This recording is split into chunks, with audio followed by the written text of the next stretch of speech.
The banks used to have the woman with the surfboard, Freedom 55. She's not on the advertisement anymore because she's gone back to work. I wish that when she went back to work, she was able to make gradual increases in her Canada Pension Plan contributions matched by her employer, so that the second time she tried to retire, her Canada Pension Plan at least would provide some additional benefits for her. Sector pension plans in Canada are set up to exist for a long period of time. We're set up solely to deliver to the members. We have no conflict at all. That's why we're there. That's where our purpose is.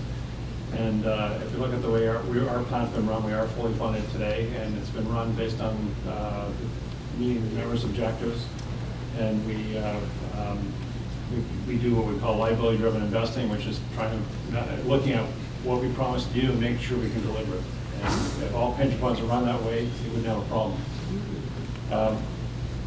Another thing I'd like to point out is that if you look back at CPP in the 1990s, there was a demographic problem coming, and you could see there was a big problem often the 20, 30 years down the road because of the baby boomers retiring.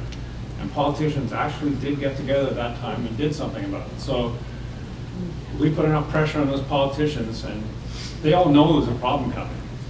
They just, kind of are looking the other way. If we can force them to deal with it, and certainly as the largest union in Canada, you can get their attention.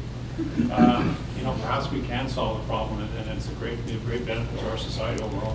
What a huge success story your own public sector pension plans, for whether it's Hoop or the rest of them, and that rather than being something that should be eliminated, it should be something that should be built on, and extend the concepts that you've developed in the public sector should be extended across the whole pension system. And related to that is recognize that your pension plans have undergone huge changes in the last decade, all to the good, and that it will also be good if you continue to go through changes in the future.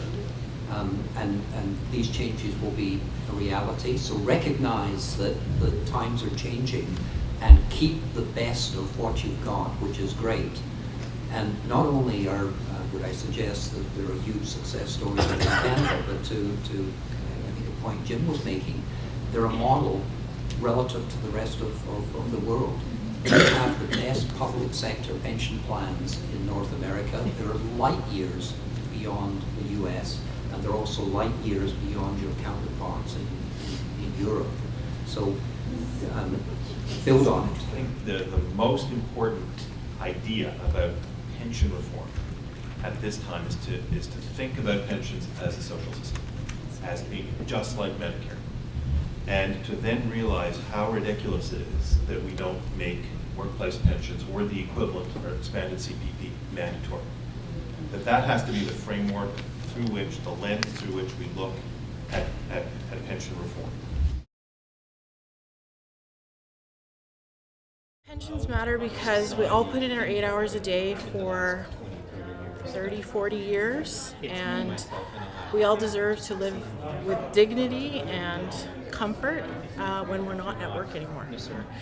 We have been very active in Alberta in the CPP campaign that the CLC ran last year, and it's an important value for me because Canadians are retiring poor, and it is a poverty issue. It'll become even worse.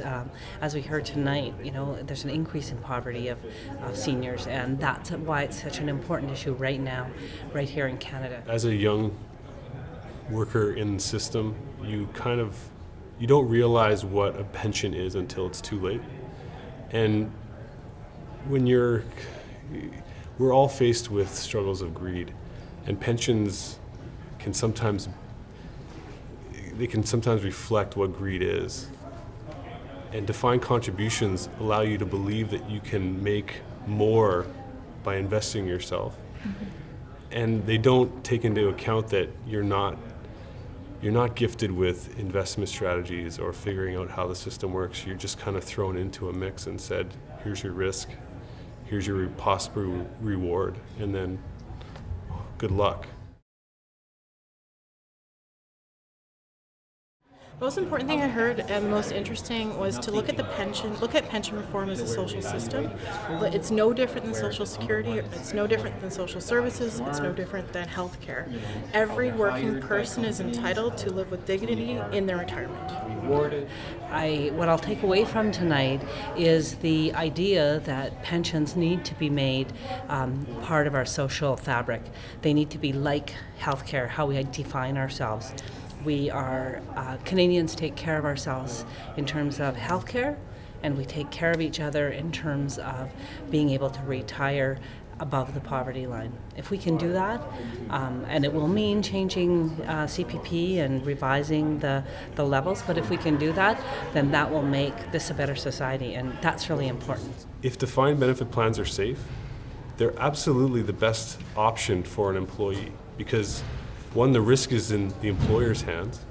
They get a certain benefit from the pension, and that's guaranteed. So if investments are bad that year, the employer actually has to put in more money in order to guarantee it. It's an absolute winner for an employee who has no experience in investing.